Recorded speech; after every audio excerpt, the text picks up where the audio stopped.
agus lain na Johnny German mas ruddy nar canny tú cúp Halloween that she fós fáil agus slán wargi on fi a pont on cúp €5 on cúp €10 gold she's go more so Sean Tan listen €5 sin a cair a sphere glad wargi sin and is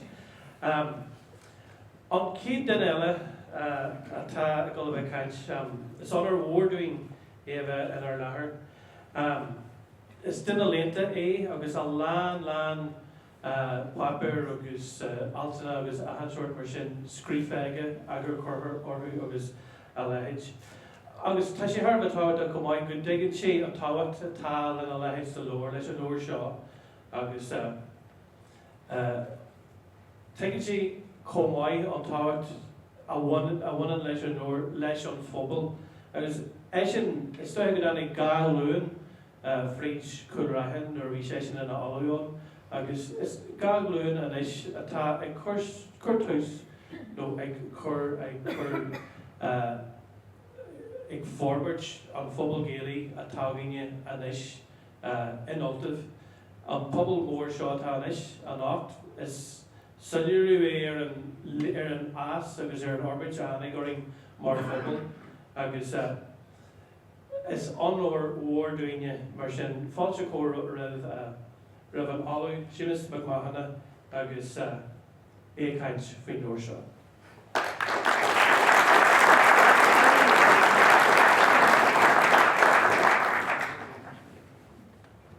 Gur mí mai a feigeí as na fáclaí sin Mhacha agus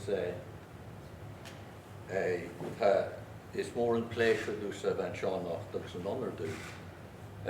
Leis an leor ealaín Laoch na Laochra Scéal Chúchulainn hálamh go Puibli.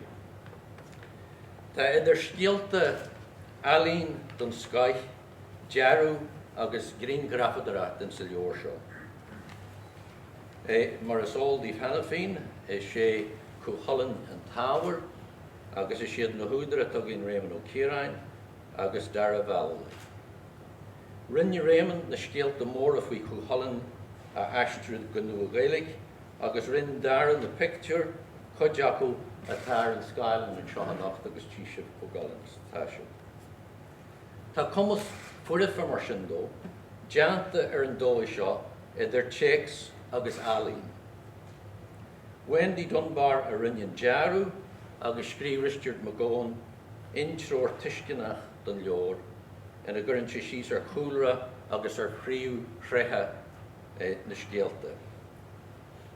Is leor an trathóil é seo fásta agus seo an each is fearnaíodaí é a hálainn aitir bí níos fearr mar seo chríú áras na noltach ar nói. Tá sé trathóil is a bhéid fásta agus go bhfuil cumarú céad bliain irí amach na cascogin ar a bhblionn se thugainn. Agus ba é Chúchulainn an Laoch mór náisiúnta é chuid mhór den na ceannairí. Go háirid ag an fíorsach a scríomh dú dó i go mhór de chud scríomhaní chuir gas mac gríomhartha Chúchulainn an 9 agus an 9 agus ar nóí an dáin mise éire nuair a déir éire in sa dáin sin mise de rug Chúchulainn cróga. Bhí Chúchulainn fásta mar éiseamplar ag an fíorsach do áigean na hÉireann nuair a bhunaigh sé scoil éana in sa bhliain 1908. Bhí me mala clia an teachta chaite agus chuim a gharc ar an dealú de Chúchulainn atá ardifig an fuist a rinne Oliver Shepherd. Is dealú ícanach é seo. Agus ní hiig arc gan smuoitiú ar an fíorsach agus ceannairí eile 9 sa 16 agus ar nói ar héigs iad cumáid nuair a dúirt sé when Pierce summoned Chúchulainn to his side, what stalked through the post office? Well, sinna cheis go déan rud a hanig frídífigin pusht in lásin agus go dé tá tarlú nach doganne ar an ócaid speisialta seo. Agus sin ceiste chas muid lig a chur in héin. we could an tábhacht atá le Chúchulainn agus go an tábhacht atá le stair na tíre in san chin blian atá ané amach charin. Tug an fáidear go luúin Robert Macmillan an Czech sa chéana seo le Yeats in sa chuntas bre a bhí éigesan Laoch na Laochras an Irish Jews le déanaí. Bhí mar chud sa scrífa go halafing, bhí seo scrífa go well léir go rumbid ag smuitiúir an de chéad a céine a le Chúchulainn. Ní a bhéon pírsach a bháine thug áitlearnach de Chúchulainn agus de scialta na ruaireachta in san áfioch an cultúrtha ag dearú an 1900 agus 2020. Louis Éideann an seo mar hapla mar a chuaigh Lady Gregory a bheith Emerson in san leor scrí sisin Chúchulainn of Muirthefne a hanig go maith 1900 agus 2 agus a rúd siodach anláidir go Joe aige Yeats agus na scríbníir eile a bhí an ag scríomh Merle go háirt go nám sin curva gas. Sing le Deirdre of the Sorrows. Yeats hain on Bala Strand, 1900 agus 3. The Only Jealousy of Emer, 1900 agus 19. Agus the Death of Chúchulainn, 1903 agus ribh sin hain mar a cholamúin sin ó Éideann, hí stand siú gréadí an Eleanor Hull, Faraday agus chuir mhór eile a bhí a scríomh dúdú. Tugtar ré an léchais an chineal síl a léiritir in sna scialta seo. Tá cónaí an rí crochar Mac Mathu an Ionad Eamhain Mhacha ina phríú gún, agus tá Laochra na ruaireachta nó na críomhruaige, Chúchulainn, Conal Cearnach, Léir Buach agus eile, Hart timpeall air.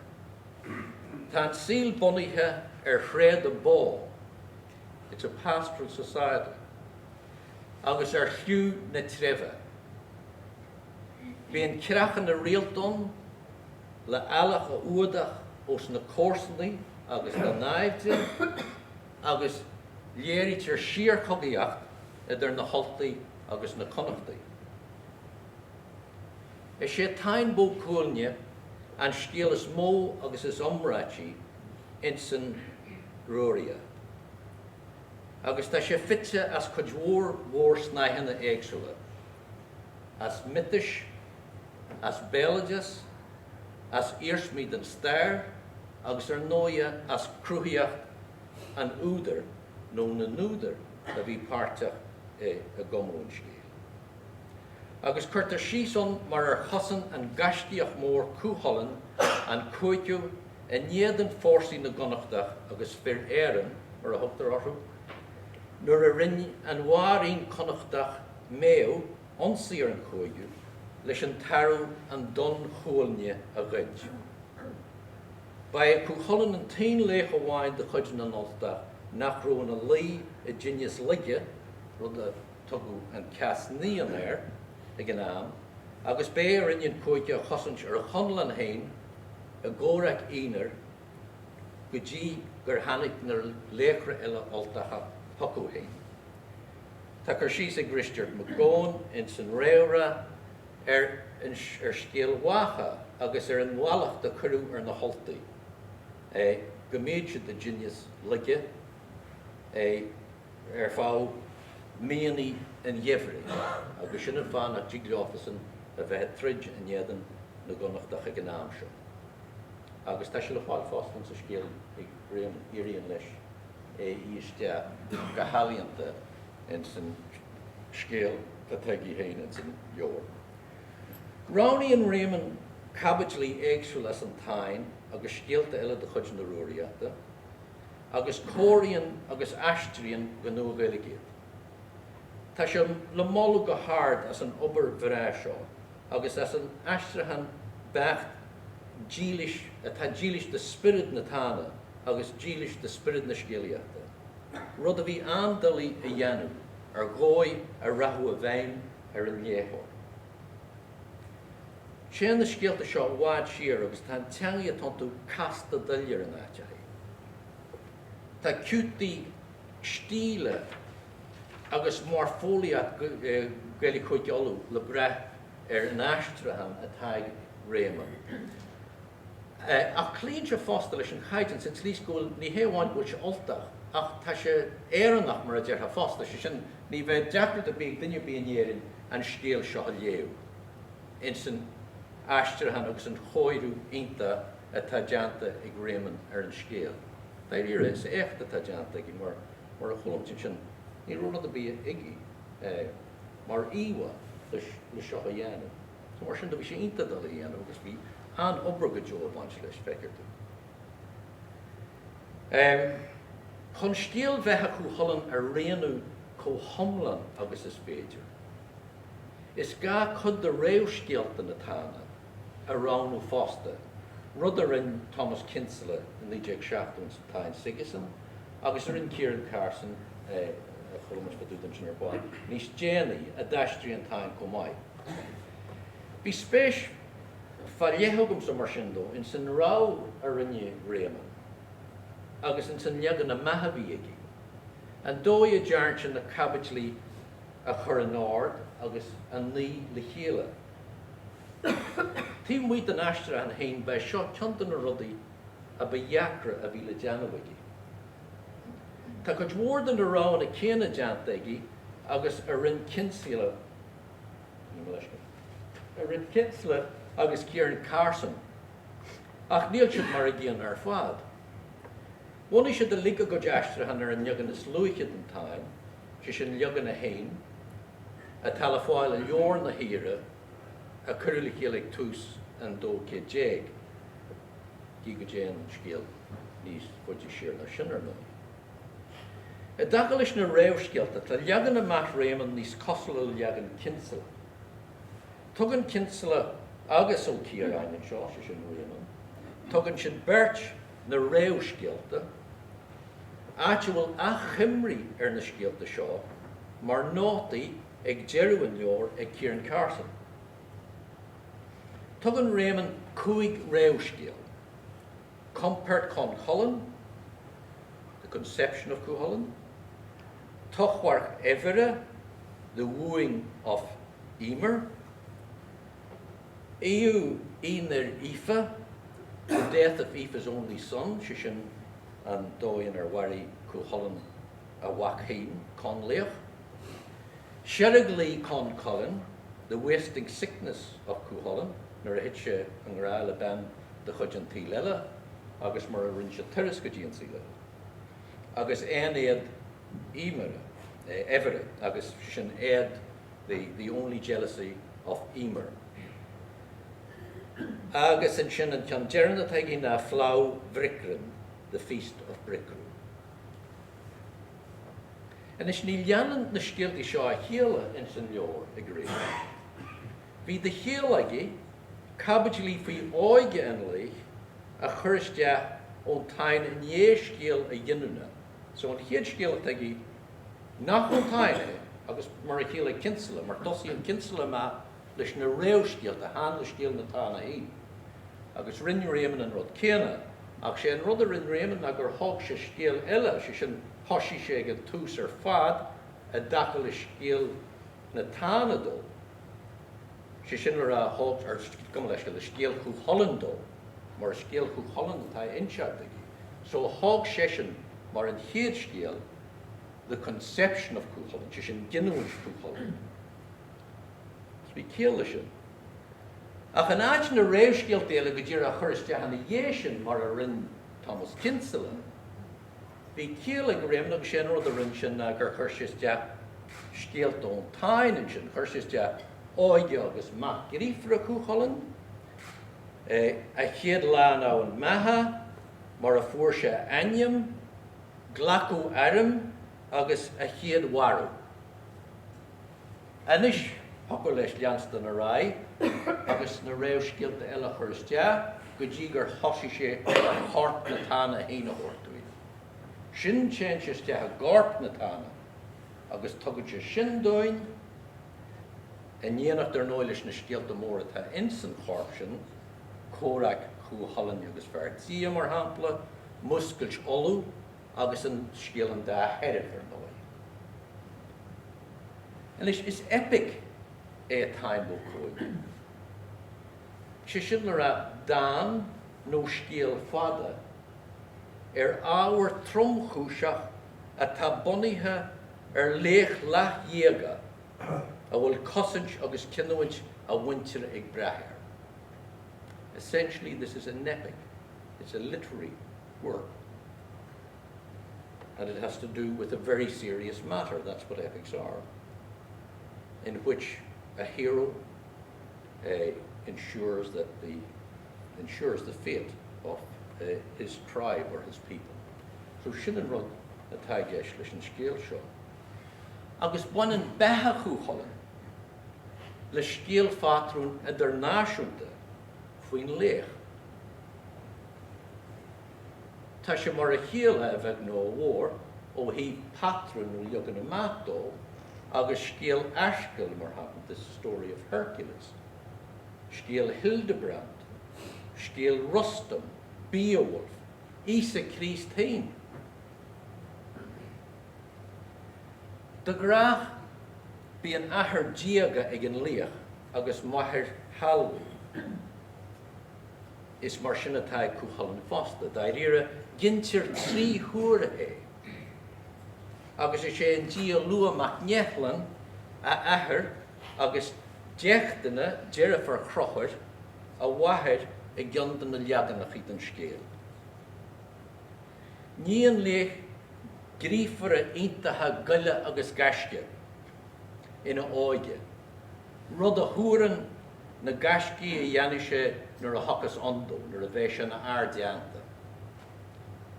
Sa tlís nach gcuireann sé intas rómháirín nar a níos sin a rud a intatha seo fearcin chatha. Rinn sé sin nar a bhí sé ág hena féin.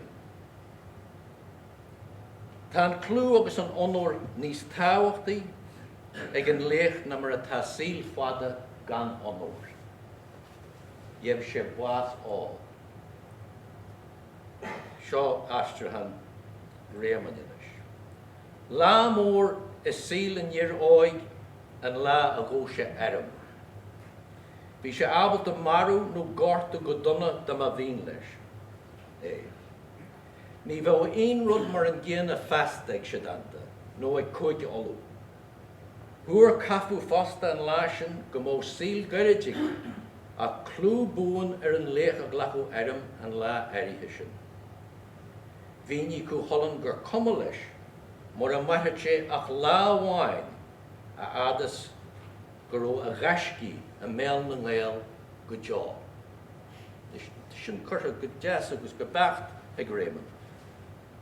Agus maithúra. And is tam go le wogó rainis go dtí na picture. Tá neart agus beocht neamhrá in na picture in san leor seo. Tá sin óstigil bheith garchar fan sin. Léiritir motífa na tradiisiúnta chanmhais atá bís agus riastrú le péins agus ildahanna gleáitis gleádratha. Iad splasir se fud fad an chanmhais a léiríonn fuinniú doch rianta. Tá dríocht agus misteirithas ag baint leis na picturí seo. Tá sé ar tinneal le beocht agus ag grince go prabach Dionysiach le flúir se rácanna agus achtarí. Camáin agus slittar ag eitilt fríd an air, Chúchulainn go lécholainn a charabad agus an féchtú ar a glúin ar a ghólainn.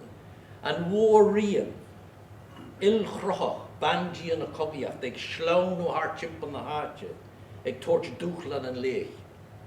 Anna bhíthe bega áile, an dórchú, an ascan agus a rille. Cin dí cheannaiche, cheasan a cogi agus lúchleasanna, ceoltarí ilgréthatha omadúla, na teireh ósnádartha, agus ar nóíonn sin an dá arm mhóra úmantúla de chuid na noltach agus na gonachtach.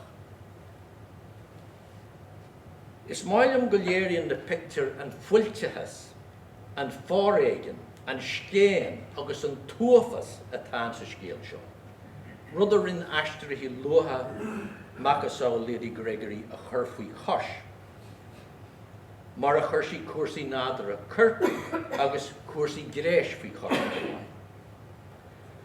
Tugan na bull churp stráci fuiltethe scapi fud na tíre agus fud an scéal seo. Dúchlan an phobal agus dúchlan an léhóra.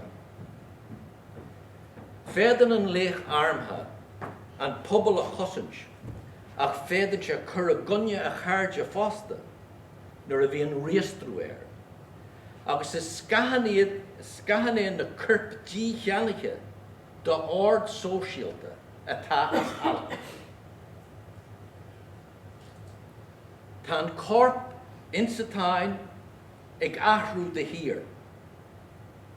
Cruhanna éagsúil an mhórin, fiach, ascan, cualta, barach, spirid nach bhfuil corpar bíheici go fiú.